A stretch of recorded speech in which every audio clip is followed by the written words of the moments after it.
오늘 2절 말씀 먼저 보시면 주를 섬겨 금식할 때 성령이 이르시되 내가 불러 시키는 일을 위하여 바나바와 사울을 따로 세우라 하시니 라는 말씀으로 시작을 합니다.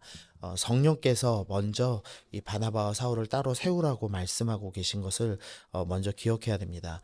예수님께서 승천하시기 직전에 뭐라고 말씀하셨냐면 사도행전 1장 8절 말씀, 이 오직 성령이 너희에게 임하시면 너희가 권능을 받고 예루살렘과 온 유대와 사마리아와 땅끝까지 이르러 내 증인이 되리라 라고 말씀하셨습니다. 그러니까 지금 사실 이 초대교회의 사명이 있다면 먼저는 예루살렘, 그 다음에 유대 지역, 그리고 사마리아, 그리고 땅끝까지 복음을 전하는 증인이 되어야 합니다. 그런데 이제 문제가 있다면 이 성령께서 분명히 예수님 승천하시고 열흘 만에 임하셨습니다. 그리고 이 예루살렘 교회가 든든하게 세워졌죠. 그럼에도 불구하고 성도들이 흩어져서 증인의 삶을 살지 않았습니다. 그래서 주님께서 박해를 통해서 유대 지역으로 흩으셨고 사마리아 지역으로 흩으셨죠. 그래서 빌립 집사가 이제 사마리아 지역에 이제 복음을 전하기 시작을 했죠. 근데 그럼에도 불구하고 이미 이 사도행전 1장 8절의 말씀이 이루어지기 시작했음에도 불구하고 여전히 교회가 사실은 흩어지지 않았습니다. 그래서 주님께서 이방 지역에도 복음 전해야 됨을 가르쳐 주시기 위해서 고넬료 사건을 허락하셨죠. 그래서 너희가 부정하다, 너희가 믿을 수 없, 이 사람들은 절대 믿을 수 없다라고 생각하는 이방인들에게도 내가 임한다라는 것을 분명히 보여주시면서 땅끝을 향해 가라라고 이제 말씀하셨습니다. 그럼에도 불구하고 이제 나아가지 않자 이제 성령께서 주도하셔서 이제 바나바 사울을 선교사로 부르시는 장면이 나오고 있는 겁니다.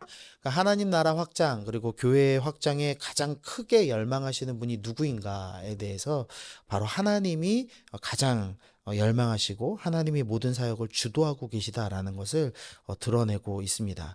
우리는 이제 어떤 사명을 가져야 되느냐? 우리는 주님께서 이미 명하셨기 때문에 주님께서 강권하시기 전에, 그러니까 핍박으로 흩으시든 성령이 임하셔서 명하시든 어쨌든 강권하시기 전에 먼저 순종하는 사람이 되어야 되겠다라는 이제 생각을 좀 해야겠습니다.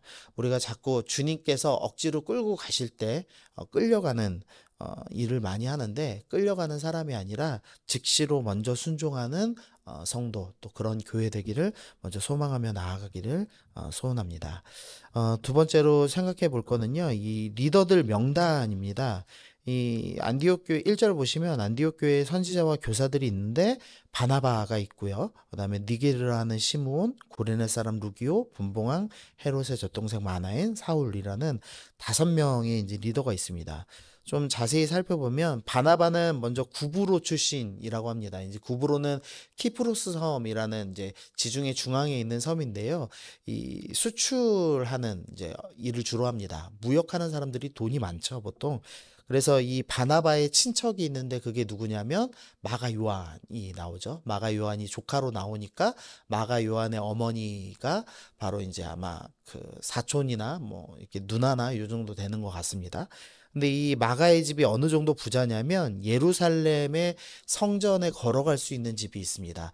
이 당시에 이제 미신 중에 하나가 이 성전은 절대 망하지 않는다. 이제 예루살렘 성전은 절대 멸망하지 않는다라는 미신이 있었습니다. 그래서 예루살렘 근처에 땅값이 비쌌답니다. 쉽게 말하면. 근데 거기에 120명이 동시에 머물 수 있는 응접실이 있는 집입니다. 그러니까 뭐 재벌이라고 보셔도 무방할 정도로 부자였던 것 같습니다. 근데 이제 그랬던 바나바가 자신의 재산을 다 헌납하고 예수님께 충성을 하죠. 그러니까 바나바가 야, 저 많은 재산을 다 헌금했네 하면서 이제 사람들에게 유명한 사람이 된 거죠. 근데 이 바나바가 또 레위인 출신이라고 이야기를 합니다. 이 레위인 이 포로 시대 이후로 이 자신의 지파를 유지한다는 게 사실상 불가능하죠. 그래서 지파가 명확하게 기록된 사람이 별로 없습니다. 그래서 사울도 자기를 자랑할 때 뭐라고 하냐면 나는 베냐민 지파 출신이다. 그러니까 베냐민 지파가 좋은 지파여서 자랑을 하는 게 아니라 지파를 유지할 정도로 이 자신의 가문이 순수성을 갖고 있다라는 걸 드러내는 거죠. 근데 바나바는 이 포로 시대를 지나면서도 레위인이라는 신분을 유지하고 있습니다. 그러니까 그만큼 여전히 가족들 전체가 하나님을 섬기는 가문이었다는 걸 알 수가 있죠. 그리고 레위인이라고 스스로 드러낼 정도로 율법을 아마 외우고 정통했던 사람이었을 겁니다. 그리고 바나바는 무엇보다도 예루살렘 교회에 크게 신임받는 사람이었죠. 그래서 예루살렘 교회의 연결고리가 되는 리더라고 할 수가 있겠습니다. 두 번째로 니게르라는 시몬이 나오는데요. 이 시몬이라는 이름은 이 헬라에서도 이제 익히 쓰는 이름입니다. 그래서 유대인은 아닌 것 같습니다. 그리고 니게르라는 이름의 뜻이 검다라는 뜻입니다. 그래서 흑인이라고 생각을 합니다. 그러니까 외국인이었던 게 거의 분명합니다. 그 다음에 이제 구레네 사람 루기오가 돼 있는데요. 구레네 지역에 이제 그 유대인의 큰 회당이 있었기 때문에 유대인으로 해석하는 사람도 있고요. 근데 이제 이 루기오라는 이름 자체는 이 로마의 이 18개 이름 중에 하나입니다. 그래서 구레네는 이제 흑인들이 사는 지역이죠. 그래서 흑인이면서 외국인이 아니겠느냐라고 이제 추정하는 사람들이 더 많습니다. 저도 이제 흑인이 아니었을까라고 생각을 합니다. 그다음에 분봉왕 헤롯의 젖동생 마나엔 돼 있는데요. 여기서 분봉왕 헤롯 어제 헤롯 가문 잠깐 설명드렸는데 이 헤롯 대왕의 이제 아들들이 쭉 있고 그 중에서 헤롯 안디바라는 사람이 있었습니다. 이 헤롯 안디바는 어떤 헤롯이냐면 세례자 요한을 목 잘라 죽였던 그리고 예수님을 신문했던 헤롯이 바로 이 헤롯 안디바입니다. 근데 이 세례자 요한을 죽였던 이 헤롯의 젖동생, 그러니까 헤롯과 매우 친했던 이 유대에서는 높은 사회적 지위를 갖고 있는 사람이 마나엔인데, 그러니까 이 마나엔은 사실 정치적으로 분류한다면 헤롯 땅으로 분류할 수가 있겠죠. 근데 이 사람이 회심하여서 예수님을 믿게 되었다라고 이제 설명을 하고 있습니다. 그 다음 마지막으로 사울이 나오는데, 사울은 길리기아 다소 출신의 유대인이죠. 그래서 바리새파입니다. 그래서 교육받은 랍비라고 할 수가 있죠. 그래서 안디옥 교회는 이 이방인들도 리더가 될 수 있는 건강한 교회였다라는 것을 좀 드러내고 있고요. 그다음에 사실 이름의 순서는 약간의 중요도의 순서라고 볼 수 있습니다. 그래서 바나바가 가장 중요한 지금 담임 목사의 역할을 하고 있고, 우리가 이제 나중에 이제 사울이 큰 역할을 하기 때문에 사울을 매우 중요하게 생각하지만 사실은 가장 마지막에 있는, 그러니까 당시에 회심하고 어쨌든 스데반 집사를 죽였던 사람이기 때문에 중요도가 좀 떨어졌던 것으로 보여지고 있습니다. 근데 성령께서 지금 이 5명의 리더 중에서 바나바와 사울을 지금 택하고 계신 것을 우리가 볼 수 있습니다. 사실 이제 교회는 어쨌든 유대인들 중심이었죠. 근데 유대인들 2명을 지금 빼고 이방인들과 헤롯 땅 사람들을 세워놓고 있는 겁니다. 그래서 교회는 특정한 사람의 것이 아니어야 된다라는 것을 이제 먼저 주님께서 우리에게 보여주고 계십니다. 이제 몇몇이 주도권을 가지고 흔드는 교회가 되어서는 안 된다. 이제 유대인 중심의 교회가 되어서는 안 된다라는 것을 우리가 보여주고 있죠. 그러니까 저희 교회야 뭐 이렇게 특정 몇 명의 손에 이렇게 흔들리는 교회는 아니지만, 심지어 사실은 목사도 이 성경적으로 행하는 권한 외에는 주도권을 가지면 안 되는 것이죠. 오직 말씀이 주도권을 가지게 하는 것이 바른 교회이죠. 그래서 이 먼저는 누가 주도권 가져야 되는가? 성령께서는 유대인들이라고 주도권 갖게 하시지는 않는구나. 이걸 좀 생각해 봐야 되겠고요. 그 다음에 이제 사실 더 중심적으로 생각해 봐야 될 것은 바나바와 사울을 빼셨다는 겁니다. 사실 바나바는 어쨌든 레위인 출신, 말씀에 정통하고 예루살렘 교회에 크게 신임받는 담임 목사 역할을 하고 있고, 사울은 어쨌든 랍비입니다. 그러니까 말씀에 가장 정통한 사람이죠. 그런데 말씀에 가장 정통한 사람들은 선교를 보내시고 이방인들은 리더로 남겨놓으시는 일을 행하시는 겁니다. 그러니까 우리가 볼 때는 좀 비효율적이죠. 사실은 성도가 많은 큰 교회에 말씀 잘 전할 분을 냅둬야 될 것 같은데 주님께서 지금 거꾸로 일을 행하고 계시는 겁니다.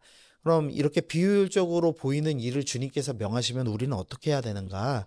이 3절 말씀 보시면, 이에 금식하며 기도하고 두 사람에게 안수하여 보내니라. 이 초대교회 사람들은, 이 안디옥 교회 사람들은 이 주님께서 비효율적으로 명하실 때에도 금식하고 기도하고 순종했다라고 말씀합니다. 때로는 주님께서 우리가 이해하기 어려운 일을 명하실 때가 있습니다. 그럴 때 어떻게 해야 되냐면 기도하고 순종해야 된다라는 것을 가르쳐 주고 계십니다. 우리 지금 이 말씀을 보는 당시에는 주님께서 왜 이런 일을 행하시지를 이해할 수 없었지만, 사실 이제 크게 본다면 결국은 이 바나바와 바울을 통해서 서신서를 기록하시죠. 물론 이제 바나바가 기록을 했는지 안 했는지 정확히 추측하기는 어렵지만 히브리서가 이 레위인이 썼을 것으로 아주 높게 추정합니다. 왜냐하면 율법에 대한 얘기가 계속 나옵니다. 그래서 히브리서를 바나바가 쓰지 않았는가 이렇게 생각하기도 하거든요. 그러니까 그만큼 이 이방 지역의 말씀이 잘 심겨지기 위해서는 오히려 말씀에 정통했던 사역자들이 필요했던 겁니다. 그래서 성령께서 이 일을 행하신 것이죠. 그래서 어쨌든 당시로는 비효율적으로 보였는데 성령께서 일하시면 순종해야 된다. 이것을 우리에게 또 교훈하고 있습니다. 그 다음 이제 4절, 5절 보시면 이제 두 사람이 성령의 보내심을 받아서 실루기아라는 항구에 가고요. 거기서 배 타고 구브로로, 또 구브로 안에 살람이라는 도시에 가는 것으로 이제 나옵니다. 그 다음에는 이제 바보라는 도시에 또 가는 이제 스토리가 나오죠. 그래서 선교 사역을 좀 보여주고 있는데요. 먼저는 이 살라미라는 지역은 이 구브로에 있는 상업 중심 도시입니다. 이제 여기가 구브로가 섬이라고 되어 있다 보니까 우리가 좀 작은 것으로 생각하기가 쉬운데 서울의 15배 크기입니다. 제주도의 5배 크기.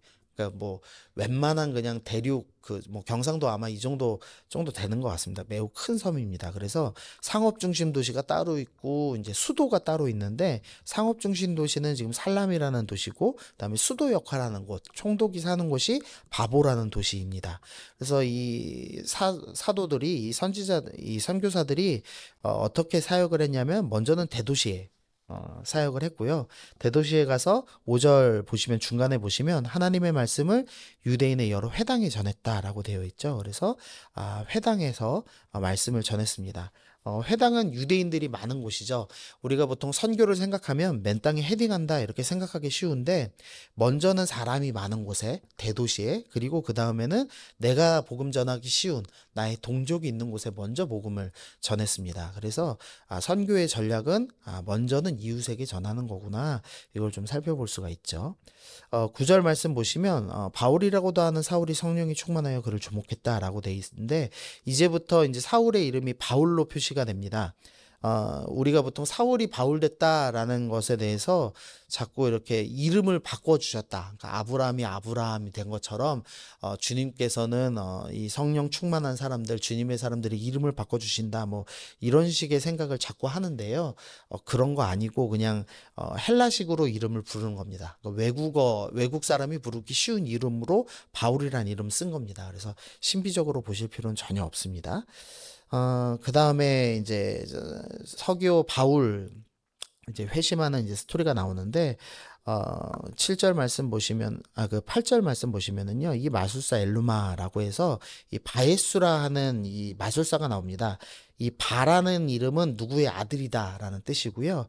그러니까 예수의 아들이라는 이름을 갖고 있는 겁니다. 근데 그게 예수님의 그 신비한 능력을 나도 가졌다 이렇게 얘기하는 사람인 건지, 아니면 사실 예수님이라는 이름이 왜 여호수아 호세아랑 똑같은 이름이라고 말씀드렸죠. 그래서 워낙 흔한 이름이었기 때문에 아버지 이름이 아마 예수였을지도 모르겠습니다. 어쨌든 이 사람은 이제 왕실의 점성술사로 추정이 되는데, 이 사람이 자기 지위를 지키기 위해서 총독이 하나님 말씀을 듣고 믿는 것을 방해하죠. 그러자 이제 사도 바울이 어떻게 하냐면 맹인으로 만드는 사건이 일어납니다. 그러니까 이 마술사 바예수는 거짓으로 인도하는 자, 어둠으로 인도하는 자였기 때문에 그 사람의 영적 상태를 드러내셔서 이 어둠에, 그러니까 맹인이 되게 하심으로써 하나님께서 지금 심판하고 있는 장면이 나옵니다. 그래서 이 말씀을 보시면서 우리 생각해야 될 건, 선교할 때, 전도할 때 신비한 일이 일어나는구나, 자꾸 이제 이렇게 적용을 하는데, 12절 말씀에 정답이 있습니다. 우리 12절 말씀을 좀 함께 읽어보겠습니다. 시작. 이에 주의 가르치심을 놀랍게 여기니라. 그러니까 이 신비한 일의 결말이 뭐냐면, 총독이 주의 가르치심을 놀랍게 여김입니다. 그러니까 하나님의 말씀을 믿기 시작했다라는 것으로 결론을 맺습니다. 그러니까 그러니까 지금 사도 바울이 이 신비한 기적을 일으킨 이유도 신비한 그러니까 기적으로 하나님의 일을 방해했기 때문에 하나님께서도 기적으로 이 말씀 앞에 나아가지 못하게 하는 것, 그것을 차단하시는 것이죠. 그래서 결국에 목적은 말씀 앞으로 나오게 하신 것이라는 것을 좀 기억을 해야 되겠습니다. 그러니까 시대마다 이 사탄의 전략이 다른데 이좀 그 교육이 발달하지 않은 지역에서는 이렇게 마술 같은 걸 많이 활용하죠.